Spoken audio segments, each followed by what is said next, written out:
in Master Bean, Freddie. The Ron Robertson Memorial Race starts at 8 o'clock at night, and pretty soon the fleet will be scudding along in total darkness. Righto, square the pole up a bit. Jim Hardy's yacht, Police Car, emerges from the chaotic traffic jam at the start unscathed. Okay, give me a call, Fred. Braving a full-sized spinnaker, she charges through the gloom to be first in her class to the famous Sydney Heads.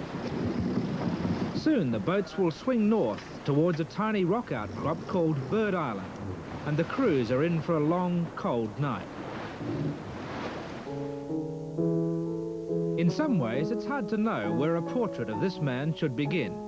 He's one of the best-known figures in Australia, and yet he's an extremely private person.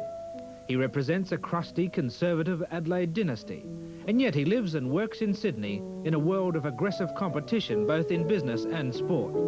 He is the proverbial man for all seasons. This is your life.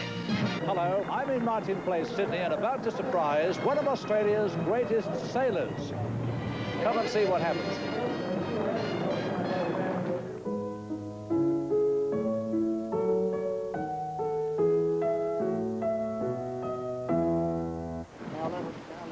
Over the years, I guess I sort of seemed to be in charge of a gang when I was a young kid at public school, and it seems to have gone on like that a bit. I've tended to be more of a leader, I guess, than a follower. Oops, here's a bit of breeze.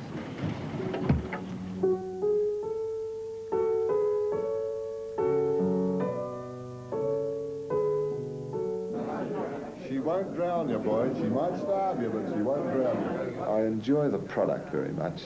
I think that the thing is that we make wine to drink, not to look at. Sir James Gilbert Hardy has a simple motto. Wine is for drinking, water for sailing. But he can't help mixing the two. Technically, he's the vintner, the man who actually sells the wine. But a fair proportion of even his office time is spent on sailing rather than selling. James Gilbert. How's the other bloke? Always with him is that impossible dream of capturing the holy grail of yachting, the America's Cup. And as he prepares for the 1980 challenge, his cluttered desk is a kind of unofficial information exchange on Australian sailing. Oh, Christ. But today it's bad news. Oh, no. What, on the sort of top of the foot? Oh, Jesus. Ben Lexon, co-designer of the challenging yacht, and the man who'll sail with Hardy as tactician, has a badly cut foot and is on the phone from hospital. What a so-and-so. Keep your chin up. Only the good die young. You got plenty of time to go.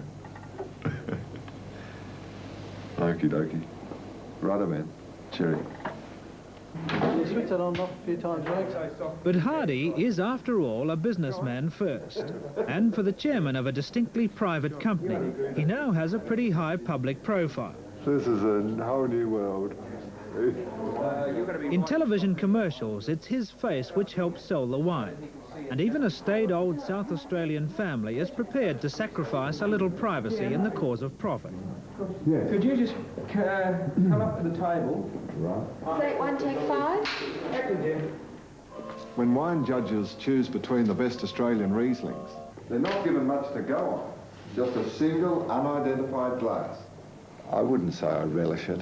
I'm conscious that, particularly with my yachting endeavours, people can relate to events like the America's Cup. Action, Jim. When wine judges choose between the best Australian Rieslings, I think that there's no doubt that a lot of customers, they've said that they've bought some of our products, in effect, to wish me luck, and I guess it is a public figure, you're right. So when you succeed, it's very rewarding.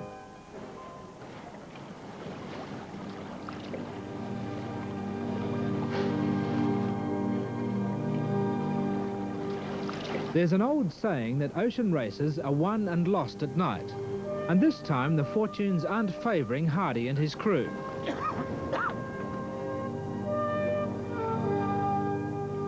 The big breeze that pushed them into the lead during the early stages has now blown itself out. And there's little to do except huddle together on the freezing aluminium yacht, watch the sails and trim the gear. They fear the worst, but they won't know until dawn, whether any of the other yachts have crept past them in the darkness.